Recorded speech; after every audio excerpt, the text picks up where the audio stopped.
সংযুক্ত আরব আমিরাতের রাজধানীর সবচেয়ে ব্যস্ত নগরী মুসাপ্পা শিল্প এলাকাটি মূলত আবুধাবির উপশহর। আঁকাবাঁকা সড়ক আর অলিগলি ঝুড়ে আছে নামিদামি গাড়ি মেরামতের প্রতিষ্ঠান। যতদূর চোখ যায় নজরে আসে সড়কে ঘেঁষে থাকা সারি সারি গাড়ি। আছে গাড়ির যন্ত্রাংশ ও সরঞ্জামের প্রতিষ্ঠানও, যেখানে জড়িয়ে আছে প্রায় ৩০,০০০-এর বেশি প্রবাসী বাংলাদেশের জীবিকা। আমাদের মুসাপ্পা এরিয়াতে যারা বাঙালি ভাই বেড়াদার আছে সবার একটা ভালো অবস্থানে আছে। টাকা পয়সা কামাই, আমরা ভালো ব্যবসা বাণিজ্য করতেছি। আমিরাত জুড়েই মুসাপ্পা শহরটি বেশ জনপ্রিয়। দীর্ঘদিন এই পেশায় জড়িত থাকা প্রবাসীরা দেখেছেন এই নগরের উত্থান। অনেকেই বংশ পরম্পরায় ধরে রেখেছেন গাড়ি মেরামতের ব্যবসা। উদ্যোক্তা থেকে হয়েছেন সফল ব্যবসায়ী। শুধু গ্যারেজ বাড়ে নাই, কাজও বাড়ছে, শ্রমিকও বাড়ছে। আর শ্রমিকের বেতন হচ্ছে এখানে মিনিমাম ১৫০০ থেকে ১৪০০, ২০০০, ৩০০০ পর্যন্ত আছে। এখন ইনশাল্লাহ সবাই ভালো আছে, শান্তিতে আছে, সবাই পয়সা কামাইতেছে, অনেক সব ব্যবসা বাণিজ্য বাড়ি গেছে আমাদের বাঙালিদের। মেরামতের পাশাপাশি এই এলাকাটি গাড়ির পুরাতন যন্ত্রাংশের জন্যও প্রসিদ্ধ।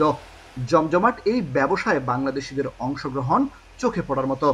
কয়েকটি প্রতিষ্ঠান ঘুরে দেখা গেল গাড়ির পুরনো যে কোনো যন্ত্রাংশই পাওয়া যায় এখানে, হোক সেটা দামে কম কিংবা বেশি। যথেষ্ট পরিমাণে এখানে সেল হয় এগুলো। আর বেশিরভাগই আমাদের বাঙালিরা কিন্তু এখানে দোকানদার। আর মুসাফাতে মনে করেন এই চিটাগংয়ের, খুলনা, কুমিল্লা বিভিন্ন ডিস্ট্রিক্টের মানুষ কিন্তু এখানে ব্যবসা করে যাচ্ছে। গরমের তাপমাত্রা বাড়লে এসব প্রতিষ্ঠানে কাজের চাহিদা যেমন বৃদ্ধি পায়, তেমনি বাড়ে শ্রমিকদের ব্যস্ততা। ভিনদেশিদের সঙ্গে কাঁধে কাঁধ মিলিয়ে এখানে কাজ করেন বাংলাদেশিরা। প্রতিষ্ঠান মালিকরা বলছেন, এক একজনের দেখাদেখি অন্যরাও এই কাজে অভিজ্ঞ হয়ে ওঠে। দক্ষ ও অভিজ্ঞদের সারা বছরই চাহিদা থাকে।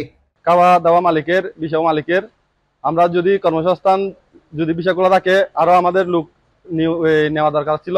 কাজের মৌসুম বলতে গরমের সময় একটু বেশি, গ্রীষ্মের সময় একটু বেশি, কিন্তু যারা কাজ করে অর্থাৎ নিজের দক্ষতা দিয়ে, তাদের জন্য কাজের অভাব হয় না।